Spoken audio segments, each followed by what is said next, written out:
UP triple S C PET का आवेदन शुरू हो चुका है और आज के इस वीडियो में हम आपको बताएंगे कि इसका आवेदन कैसे करना है। डायरेक्ट लिंक आपको वीडियो के डिस्क्रिप्शन में मिल जाएगा या फिर आप विजिट कर सकते हैं सरकारी रिजल्ट hd.com। तो आवेदन करने से पहले आपको नीचे जाना होगा और सबसे पहले आप इसका नोटिफिकेशन पढ़िए, क्योंकि किसी भी वैकेंसी की जो सारी जानकारी होती है वो उसके नोटिफिकेशन में होती है। आपके जितने भी सवाल होंगे सारे का जवाब आपको नोटिफिकेशन में मिल सकता है। नोटिफिकेशन के लिए यहाँ पे डाउनलोड नोटिफिकेशन के सामने दिए गए क्लिक हियर पे क्लिक करना होगा। वहाँ क्लिक करते ही आप इस तरह के एक नए पेज पे होंगे। इस नोटिफिकेशन की जो बड़ी बातें हैं वो हम आपको बता देना चाहेंगे। इसका जो स्टार्टिंग डेट है ये है 25 मई और जो अंतिम डेट है ये है 21 जून। इसमें आपको बाद में एक हफ्ते का संशोधन करने का टाइम भी मिलेगा और ये होगा 28 जून तक। यहाँ पे देखिए, अगर आपने कोई गलती की है तो उसमें संशोधन तो कर पाएंगे, लेकिन ये गलती अगर आप अपने रजिस्टर्ड मोबाइल नंबर, ईमेल और कैटेगरी में करेंगे तो आपको इसे सही करने का मौका नहीं मिलेगा। तो ज़रूरी है कि आप अपना ये जो बेसिक डिटेल है जैसे मोबाइल, ईमेल, कैटेगरी, इनमें कोई गलती ना करें। इसके अलावा जो इसकी बड़ी बातें हैं तो इसका आवेदन केवल और केवल ऑनलाइन ही होगा। इसको ऑफलाइन आवेदन करने की कोई भी प्रक्रिया नहीं है यहाँ पे। और आपको जो इसकी बड़ी बातें हैं बता दें कि अगर आप कम से कम 10वीं पास हैं तो इसका आवेदन कर पाएंगे। मतलब आपके पास 10वीं का सर्टिफिकेट होना ज़रूरी है। इसके लिए जो उम्र सीमा रखी गई है ये है कम से कम 18 साल और अधिकतम 40 साल। ये जो उम्र काउंट की जाएगी 1 जुलाई 2021 को काउंट की जाएगी। मतलब कि 1 जुलाई 2021 को कम से कम 18 साल हो सकता है और अधिकतम 40 साल। यहाँ पे अगर आपको अधिकतम उम्र सीमा में छूट चाहिए तो आपको नोटिफिकेशन को अच्छे से पढ़ना होगा।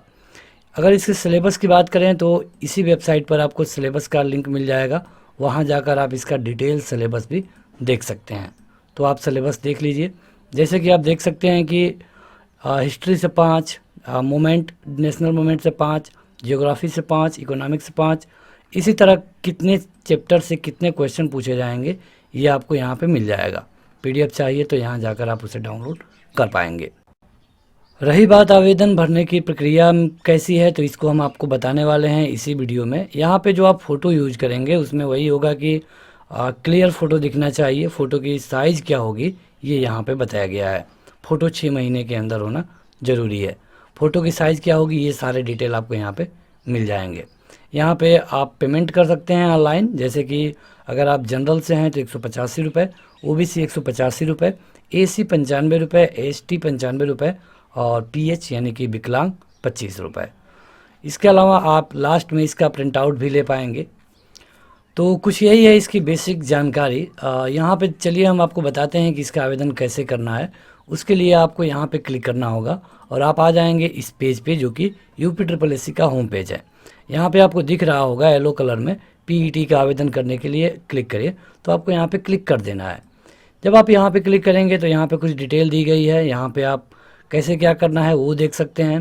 यहाँ पे नोटिफिकेशन पढ़ सकते हैं और अगर आपने पढ़ लिया है तो आपको अप्लाई पे क्लिक करना होगा। जो ही आप अप्लाई पे क्लिक करेंगे कुछ इस तरह का व्यू आएगा और यहाँ से कैंडिडेट रजिस्ट्रेशन पे आपको जाना पड़ेगा। यहाँ जाने पर आपसे पूछा जाएगा कि क्या आपने इससे पहले यूपी ट्रिपल एस सी की किसी भी परीक्षा में किसी भी परीक्षा को दिया था। मतलब आपके पास किसी भी परीक्षा का रजिस्ट्रेशन नंबर है। अगर है तो हाँ करिए, नहीं है तो नो करिए। अगर आप हाँ करेंगे और प्रोसीड पे जाएंगे तो आपसे कहा जाएगा कि पुराना वाला रजिस्ट्रेशन नंबर हमको दीजिए। एक चीज़ आप अच्छे से समझ लीजिए कि अगर आप किसी भी पुरानी वैकेंसी का रजिस्ट्रेशन नंबर यहाँ पे डालेंगे तो वहाँ पे जो भी सारी डेटा भरी गई थी उसको ऑटोमेटिक फिल कर लिया जाएगा। जैसे कि नाम, mother name, date of birth, email ID, phone number. हालांकि ईमेल आईडी और फ़ोन नंबर को आप सबमिट करने से पहले चेंज कर पाएंगे। अब आप में से कई सारे लोग ऐसे होंगे उनको उनके पुराने फार्म का रजिस्ट्रेशन नंबर नहीं पता होगा, तो उनको यूपी ट्रिपल एस सी की मेन वेबसाइट पे चले जाना है। यहाँ पे आपको कैंडिडेट हेल्प का एक ऑप्शन दिखेगा, उस पर क्लिक करना है। यहाँ पे नो योर रजिस्ट्रेशन नंबर पहले नंबर पे दिखेगा, आपको इस पर क्लिक कर देना होगा। जब आप यहाँ क्लिक करेंगे तो कहा जाएगा कि आप अपना पूरा नाम बताइए।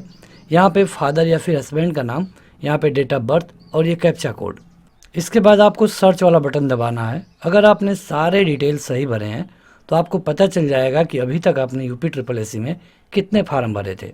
ये सारे आपके फार्म हैं, बीच में रजिस्ट्रेशन नंबर दिखेगा, लास्ट में नाम और फादर या फिर हस्बैंड ने।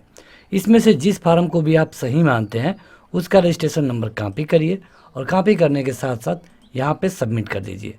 तो मान लेते हैं कि आपने पहले से किसी फार्म का आवेदन किया था, तो यहाँ पे आपको यस करना होगा और प्रोसीड पे जाना है। ये सारे कुछ गाइडलाइंस है, जैसे कि आपको क्या नहीं करना है, और इसे पढ़ने के बाद आपको इंश्योर करके और माई एक्सेप्ट पे क्लिक करना होगा। एक्सेप्ट करने के बाद आपसे कहा जाएगा कि आप अपना रजिस्ट्रेशन नंबर दीजिए।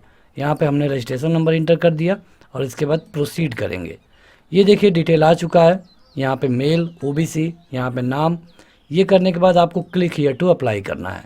आप देखेंगे कि जब आपने पुराने फार्म का यूज़ किया है तो आपकी ढेर सारी डिटेल ऑटोमेटिक भर दी गई हैं। नाम, हाई स्कूल का बोर्ड, कई सारी चीज़ें भरना बाकी हैं, लेकिन ढेर सारी चीज़ें भर दी गई हैं। बाय द वे, अगर आपने किसी भी पुरानी वैकेंसी का आवेदन नहीं किया है तो आपको यहाँ से नो करना होगा और प्रोसीड पे क्लिक करना होगा। गाइडलाइंस पढ़ने के बाद एक्सेप्ट करिए। एक्सेप्ट करने के बाद आपको ये फार्म शुरू से भरना है। इसमें कहीं भी OTR की ज़रूरत नहीं पड़ेगी। तो अगर आपका OTR पेंडिंग में है तो उससे कोई भी टेंशन लेने वाली बात नहीं है। जब आप पुराना वाला रजिस्ट्रेशन नंबर इंटर करेंगे तो आपको कुछ इस तरह का व्यू मिलेगा, ढेर सारे डेटा भरे हुए मिलेंगे। अगर आप नहीं करेंगे तो आपको सब कुछ भरना होगा, जैसे कि यहाँ पे नाम, फादर नेम, मदर नेम, क्या आप यूपी से हैं, अगर हैं तो आपको ये सारे ऑप्शन मिलेंगे ग्रीन वाले, नहीं हैं तो आपको ये सारे ऑप्शन नहीं मिलेंगे। क्या आप गवर्नमेंट एम्प्लॉय हैं तो नहीं करिए या हाँ करिए। आपका होम स्टेट क्या है, होम डिस्ट्रिक्ट क्या है, कैटेगरी क्या है, डेट ऑफ बर्थ क्या है, जेंडर भरना होगा और क्या आपकी शादी हुई है तो यहाँ भरिए। मोबाइल नंबर आपको यहाँ भरना होगा और ईमेल आईडी यहाँ पे। ध्यान रखिए मोबाइल नंबर और ईमेल आईडी को सही से भरना होगा, कोई भी गलती इसमें चेंज नहीं होगी। हाई स्कूल में यहाँ पे आपको पहले वाले में सेलेक्ट करना होगा आपके बोर्ड का नाम, यहाँ पे ईयर ऑफ पासिंग, कब आप पास हुए हैं, रोल नंबर, क्या वहाँ पे ग्रेड सिस्टम था, अगर हाँ तो यस करिए, नहीं तो नो करिए। कितने में कितने नंबर आपको मिला ये यहाँ पे भरना है। अगर आपने इंटर कर लिया है तो आपको इंटरमीडिएट वाले पे क्लिक करना होगा, नहीं किया है तो मत क्लिक करिए। अगर आप क्लिक करेंगे तो आपको बताना पड़ेगा कि इंटरमीडिएट में आप कब पास हुए, कितना रोल नंबर है, क्या वहाँ पे ग्रेड सिस्टम था, कितने में कितना आपको नंबर मिला। इसके बाद जो एडिशनल क्वालिफ़िकेशन है, जैसे कि आपने बीए किया है या फिर आप कोई पोस्ट ग्रेजुएट है तो आपको यहाँ पे भरना होगा। अगर आपका है तो यहाँ पे यस करिए, नहीं है तो नो करिए। अगर आप नो कर देंगे तो ये भरना नहीं होगा। अगर आप यस कर देंगे तो यहाँ पे यूनिवर्सिटी का नाम भरना पड़ेगा, आपके बैचलर डिग्री वाली, यहाँ पे कब पास हुए हैं, सर्टिफिकेट नंबर क्या है, अगर सर्टिफिकेट नंबर नहीं है तो रोल नंबर डाल दीजिए, रोल नंबर नहीं है तो सर्टिफिकेट नंबर डाल दीजिए। यहाँ पे आपका डेट ऑफ इशू क्या है, इशू डेट आपके मार्कशीट के नीचे होगा, उसको आप यहाँ पे एंटर करिए। ग्रेड सिस्टम है तो यस करिए, नहीं है तो नो करिए। कितने में कितना नंबर है यहाँ पे आप भर देंगे। ये करने के बाद आपको नीचे जो कैप्चा कोड मिलेगा उसे भरने के बाद सबमिट करना पड़ेगा। अब रजिस्ट्रेशन वाली प्रक्रिया ख़त्म हो चुकी है और यहीं पे आपको एक मैसेज भी मिल जाएगा। रजिस्ट्रेशन होने के बाद आपका फार्म कुछ इस तरह दिखेगा। ये सारे डेटा आप अपने से मिलाइए, अगर सब कुछ सही है तो यहाँ पे नीचे click here to upload photo और सिग्नेचर, यहाँ क्लिक करना पड़ेगा। जब आप यहाँ क्लिक करेंगे तो आपसे फ़ोटो और सिग्नेचर अपलोड करने के लिए कहा जाएगा। देखिए जो फ़ोटो की साइज़ होगी ये 50 KB और साइन की जो साइज़ होगी ये 30 KB हो सकती है। ठीक है, तो आप कोशिश करिए कि जो फ़ोटो है इस तरह और साइन है वो कोई इस तरह करिए। ये करने के बाद आपको कंटिन्यू पे क्लिक करना होगा। अगर आपने गलत फ़ोटो अपलोड कर दिया तो रीसेट कर सकते हैं यहाँ से। अगले पेज पे जाएंगे तो कहेगा कि जो भी कुछ बाकी रह गया है उसको भर दीजिए। जैसे कि नीचे जाने पर आप देखेंगे कि यहाँ पे पूछा जाएगा कि एज प्रूफ के लिए आप क्या दे रहे हैं, मतलब कि आपकी उम्र कितनी है इसके लिए आप क्या दे रहे हैं। आप चाहें तो आधार दे सकते हैं या फिर हाई स्कूल का सर्टिफिकेट दे सकते हैं। तो यहाँ पे आधार दिया गया है, लेकिन आप कोशिश करिए कि हाई स्कूल का सर्टिफिकेट ही दीजिए। रेजिडेंस के लिए क्या देना होगा, जो भी आपका डिटेल है उसको यहाँ पे देना है और उसके डॉक्यूमेंट को अपलोड भी करना पड़ेगा। ये सब करने के बाद आपसे एड्रेस पूछा जाएगा, जैसे कि आपका परमानेंट एड्रेस क्या है, करस्पॉन्डिंग मेलिंग एड्रेस क्या है। तो जो भी अगर दोनों सेम है तो एक बार इसको भरिए और यहाँ ट्रिक कर दीजिए। जब आप ट्रिक करेंगे तो ऑटोमेटिक ये भर जाएगा। अगर दोनों अलग अलग हैं, मतलब आप रहते कहीं और है और आपका परमानेंट एड्रेस कहीं और है, तो दोनों को आप अलग अलग भर सकते हैं। इसको ट्रिक मत करिएगा। इसके बाद डिक्लेरेशन में जाना है और यस कर देना है। इतना करने के बाद यहाँ पे आपको प्रीव्यू का ऑप्शन मिलेगा। जब आप प्रीव्यू करेंगे तो आपका फार्म आपको दिखाया जाएगा। एक बार अच्छे से इस फार्म को देख लीजिए, कहीं पे कोई गलती है तो अभी सही कर सकते हैं। जब सब कुछ सही होगा तो यहाँ पे इस कैप्चा कोड को यहाँ इंटर करना है और यहाँ पे सबमिट पे क्लिक करना होगा। ये सबमिट हो रहा है। अब कोई गलती होगी तो आप सही नहीं कर पाएंगे। इसके बाद नीचे जाना है। अब कहा जाएगा कि आपकी कैटेगरी के अनुसार आप अपना पेमेंट करिए। अगर आप जनरल या फिर ओबीसी होंगे तो 185 रुपये, SC/ST होंगे तो 95 रुपये, PH होंगे तो 25 रुपये। तो ये करने के बाद आपको क्या करना है, नीचे जाना है और यहाँ पे क्लिक हियर टू पे रिक्वायर्ड फीस। यहाँ पे जाने के बाद आपको एक मैसेज आएगा कि आप अपने कास्ट सर्टिफिकेट और डोमिसाइल ऑफ स्टेट को चेंज नहीं कर सकते हैं।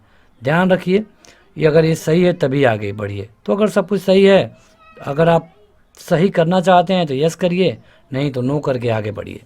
यहाँ से आपको पेमेंट करना है, जो भी आपका पेमेंट करने का मूड हो। पेमेंट करने के बाद आपको पेमेंट स्लिप मिल जाएगी।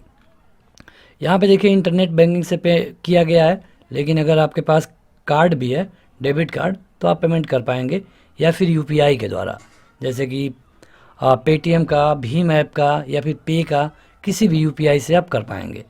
पेमेंट करने के बाद आपको आगे बढ़ना है और वहाँ जाने के बाद आपको एक पेमेंट की स्लिप मिल जाएगी, जो कि कुछ इस तरह की व्यू होगी। अब यहाँ पे जब पेमेंट आपका क्लियर हो गया, तब आप जब आगे क्लिक करेंगे तो आपका जो फार्म होगा कुछ इस तरह स्कैन होके मिलेगा। तो बस आपको इस फार्म का स्क्रीनशॉट लेके रख लेना है। तो ये है इसकी सैम्पलिंग प्रक्रिया। हमने आपको एक सैंपल फार्म के अनुसार आपको बताने की पूरी कोशिश की। अगर आप ये फार्म देखना चाहते हैं तो आप वेबसाइट पर ही जाके इस फार्म को देख पाएंगे। इसके अलावा भी अगर आपका कोई सवाल है तो कमेंट करके ज़रूर पूछें। आज के इस वीडियो में इतना ही। Thank you.